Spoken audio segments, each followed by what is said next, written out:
So there are two additional elements which I believe can be of great value to Fiji. One is the list system. If you can get in a list system so that you can ensure that there is reasonable representation of women in parliament and good candidates who quite often, cannot get through elections in a local constituency. I mean, it's remarkable, for instance, in a certain election, there's a certain lady sitting over here who was a very, very good parliamentarian in the Alliance government and in the SBT government. She even became a deputy prime minister, but she wasn't even able to get elected, Mrs. Bakatale.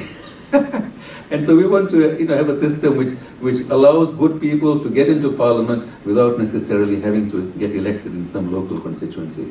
So I'd like to suggest a list system. Also, I would like to suggest that voters need to have somebody in parliament who they can go to and say, look, the Blooming Road is in a terrible condition. The health center is not working. It doesn't have medicines. Our school has been closed for 6 months, where the principal goes on a grogging session in Suva or something. They need to have local needs addressed by their parliamentarian. They cannot be told, look, you elected a certain party into parliament and they look after your interests, in parliament. Everybody needs to have a local parliamentarian, and if that local parliamentarian does not serve the local voters, that local parliamentarian should be booted out in the next election, and that would be democracy at work. So these are the things that my electoral system tries to achieve. So let me just go through it very, very quickly.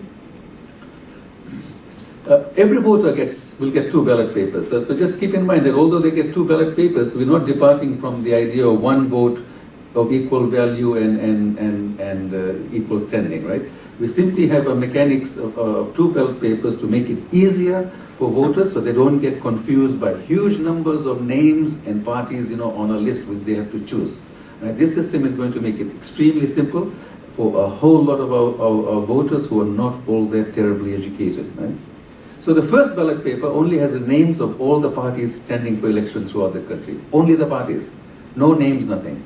And all that the voter has to do is just put a tick in a box. Just a tick in a box. No numbering, no ranking, nothing, right? This is which is the party that you believe in. And that's all that they will do. And these votes are all counted and aggregated throughout the whole country. So you can have a small party which has got its support right throughout the country, little bits here and there. That small party may not be able to win any seat in any local constituency, but when all those votes are added up, then they will actually have an impact in parliament. And you can see many places in the world, including Australia and New Zealand, the Greens have a lot of support, but some of the systems are so bad that they might be entitled to 10, 12, 15 seats in parliament, but they only get 1 or 2 because they can't win in any one local constituency.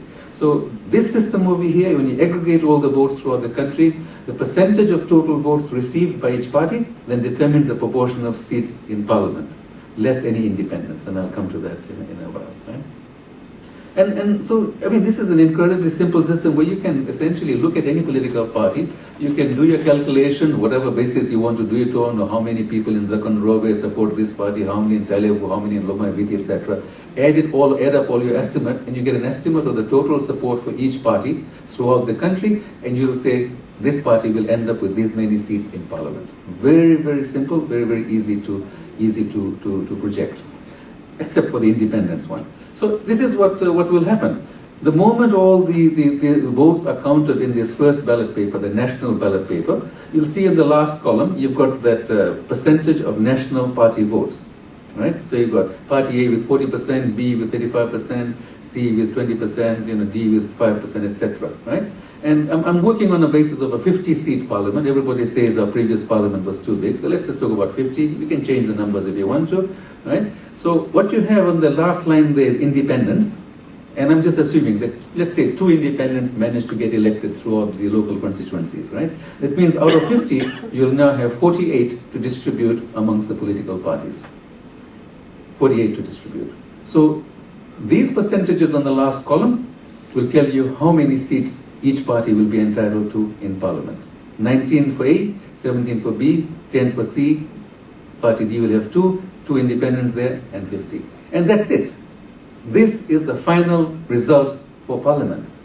1 vote of equal value wherever it is cast, except independents. The independents have a right to be in parliament as well. A local constituency doesn't want a political party to represent them, they should be entitled to have an independent. So I'm making the adjustment for independents, right? Very, very simple. And all you got to do is to count the national ballot papers. And that will tell you what the final result will be in Parliament. And it satisfies all these principles that, that have been laid down even by the Bainimarama government. They've said we want a electoral system, no ethnicity, no communal voting, no communal candidates, nothing, right? Just one vote of one equal value, and everybody's vote counts, right? Okay, so where do I then go to my little sophistication in this to make sure that there is a local representation?